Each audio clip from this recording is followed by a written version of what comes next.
The real turning point was when Sharon was discovered by neighbors wandering around the neighborhood in the dead of winter, looking in cars, and just, they've known Sharon, for decades, and they know that this is not right.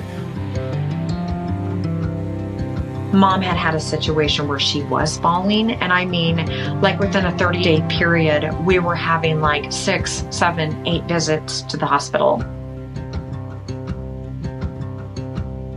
My Aunt Sharon was a primary school teacher for over 30 years in Cheyenne, Wyoming. She was a very independent, proud woman.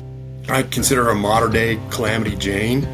She loved the Western lifestyle. Growing up, we lived in a small town in western Missouri, and my dad was a meat cutter, and my mom was a nanny. As Mom and Dad aged, Mom had more significant health problems than when I was younger. She was in and out of the hospital a lot. She was on a significant amount of medication that my dad needed to manage, and she was eventually diagnosed with dementia. Mom started having more issues where her mind was slipping, and she was having more falls and hurting herself and things like that. Knowing that she's in this very vulnerable state, losing capacity, and wanting to act upon the power of attorney that was there, and when we first tried to do that, the bank saw the power of attorney document, they did a legal review, and they said, well, she's not ready for you to do this yet. And we were very frustrated by it all. The doctor still was just not wanting to honor the power of attorney and wanting to really assess her and give us a diagnosis that there's some serious mental decline occurring. And so we just had to, kind of lump it. And we left Cheyenne frustrated.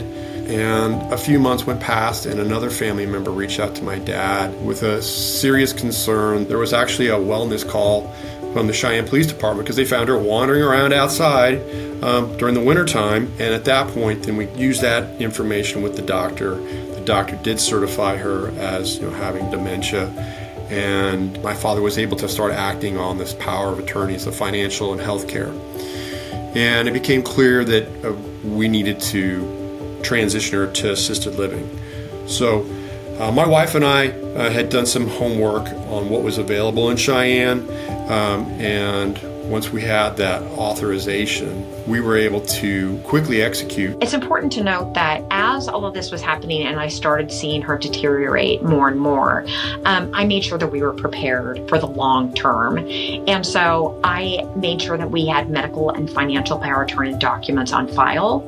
As Mom started having some weakness issues, she started falling and having some trips to the hospital. And so as she did have the trips to the hospital, I was making sure to talk to the social worker. And so for those of you that haven't done this, it's important to know that they do have the power of attorney, the medical power of attorney document at the hospital, and they also have a notary. And so I did make sure that we got those files on file at the hospital, and I made sure that I had the hard document, and then also I had the financial power of attorney as well. Early on, it was important for me to also go to the bank with Mom. We opened a brand new financial account with my name on the checks as well, so that I could help Mom pay her bills and manage her finances directly.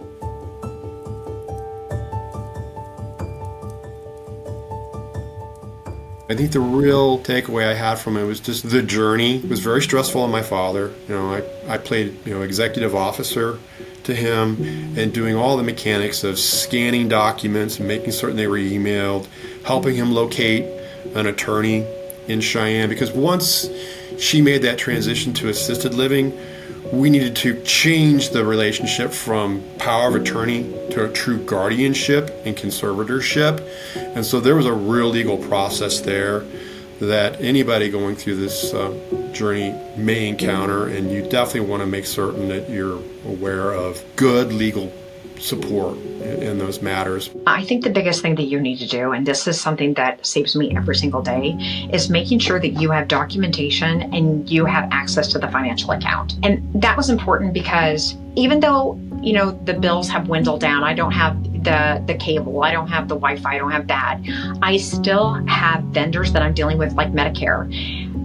It was so frustrating to me calling all of these places that kept sending Mom mail or kept calling and leaving voicemails, trying to get them to change the address, trying to get them to change the phone number, trying to get to get payment plans set up, they would not talk to me. And if mom was unable to speak, that was very challenging. So just them having me as a person, an authorized speaker on the account, and having that financial account where we did the joint account so that I could write checks on her behalf, it's the number one thing. The best thing I can say, get legal advice and secure good legal counsel, because you don't know what you're going to be up against